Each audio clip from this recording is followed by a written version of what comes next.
internet of value at Ripple, we're thinking much bigger than just cross-border payments. It's kind of like Amazon with rare books in the early days, just this market happens to be a $10 trillion market. We are at a historic turning point.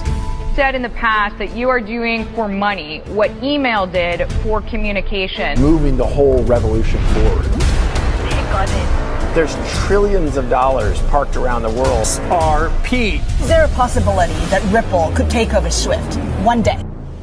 Well, welcome back, ladies and gentlemen. So, Script, let's get right into today's video. You are not going to believe what we're going to go over today. Ripple XRP, it's truly what they're doing behind the scenes. This is the technology that they're going to be rolling out to the new market infrastructure that they're building. Ladies and gentlemen, welcome back to another episode. I'm going to show you hardcore evidence, of course, of why I strongly believe that they're going to have a massive impact. Welcome back to another episode. We are going to start off by a clip by Kristalina Georgieva. She's the head of the IMF managing director, and she replaced Christine Lagarde, where she is now onto the ECB looking over DLT technology. And listen to her remarks here, okay? And she refers to the Singapore FinTech Festival, which we're going to get into a document she mentions in this clip. We're going to break down exactly what she's talking about.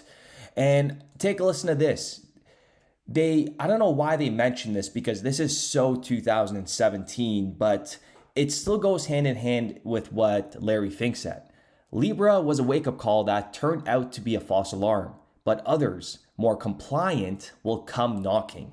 Come on, who is the most compliant digital asset company out there right now?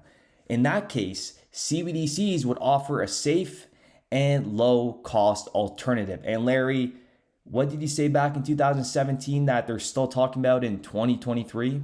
There is a need, whether it's a Libra or something else, to democratize the exchange of foreign currencies. And so I actually believe the idea around Libra, I don't think we need to create a new currency, but the technology to instantaneous calibrate all the currencies, that should be done. And now let's tune into her remarks. Planning the right infrastructure is absolutely paramount. The blockchain I just described would need to be cheap, stable, and trusted. It must ensure interoperability between assets and the contracts to trade them. Central bank digital currencies, they can play a key role in integrating this new financial system.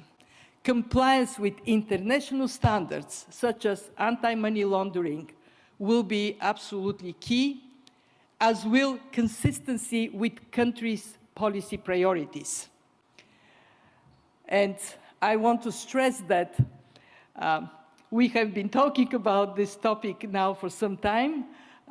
It is the platforms I described at the Singapore FinTech Festival, those virtual town squares that facilitate transactions. I focused there on how platforms favor interoperability of currencies, while today we are discussing the interoperability of assets. So she talks about planning the right infrastructure is paramount. And she talks about cheap, stable, and trusted systems. And she also mentions it needs to ensure interoperability between assets and CBDCs. It's going to be a key role to integrating this new financial system. What does that sound like to you? Its inherent interoperability can allow for connection with other central bank ledgers for efficient cross-asset and cross-border transactions. It must ensure interoperability between assets and the contracts to trade them. For efficient cross-asset and cross-border transactions. This can be done with cross-issuance using XRP as a bridge currency or via cross-ledger communication protocols. This reduces the risk that institutions are forced to accept when transacting across multiple networks or currencies in the current system. And then she goes on to hint on compliant with international standards.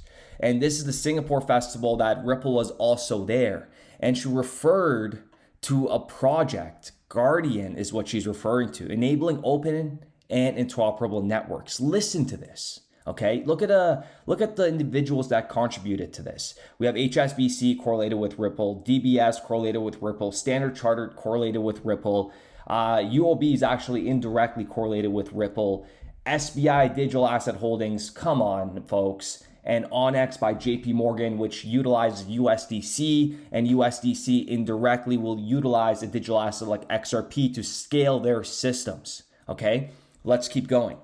Listen to this under settlement. A novel and notable feature of a digital asset network could be the settlement mechanism used.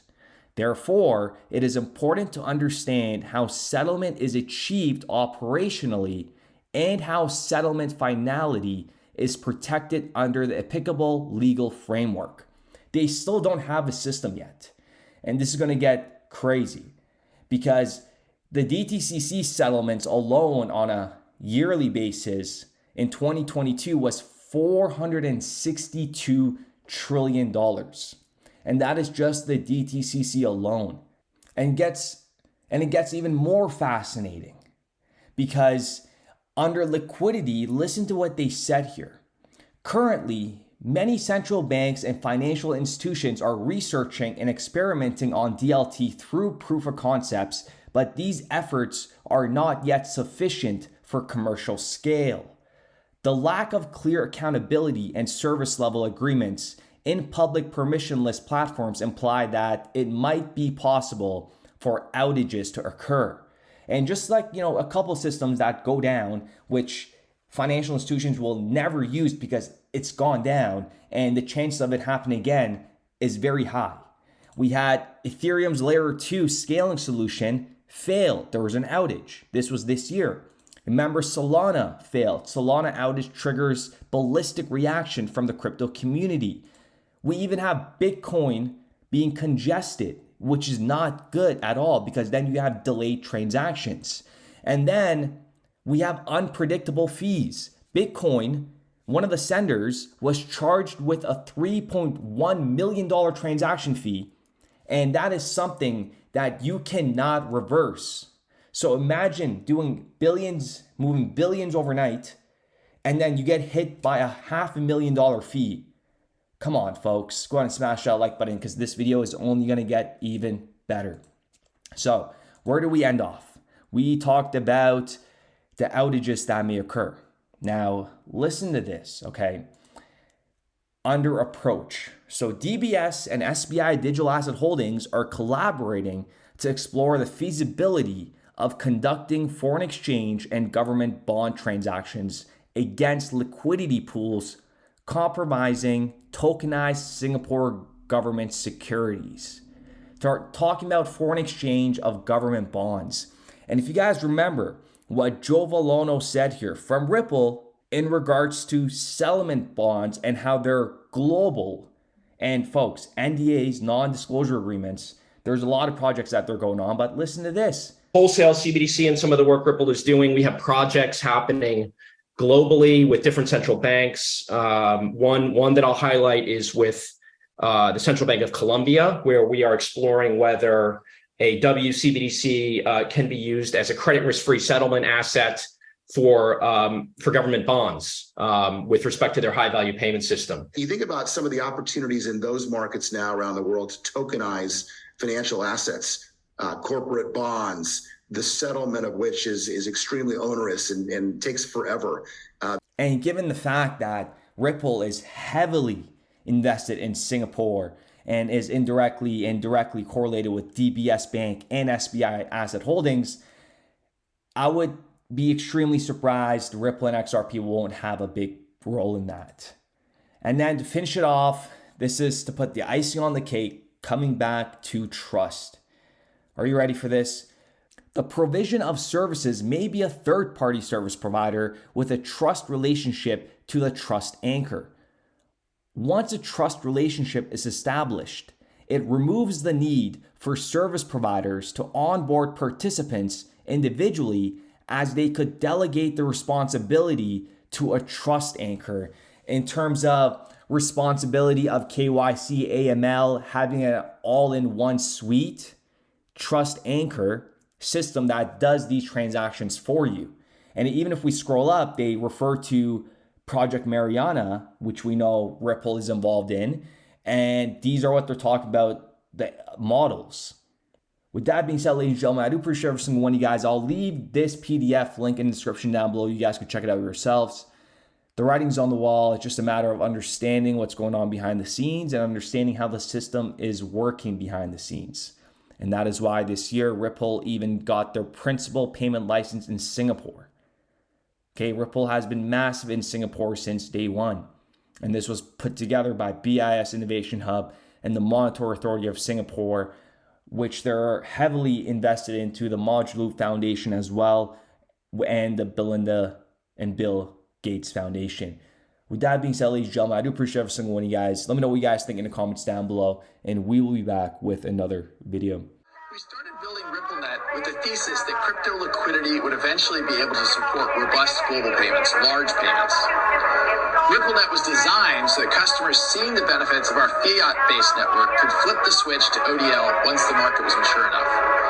And this is exactly what's happening. Flip the switch.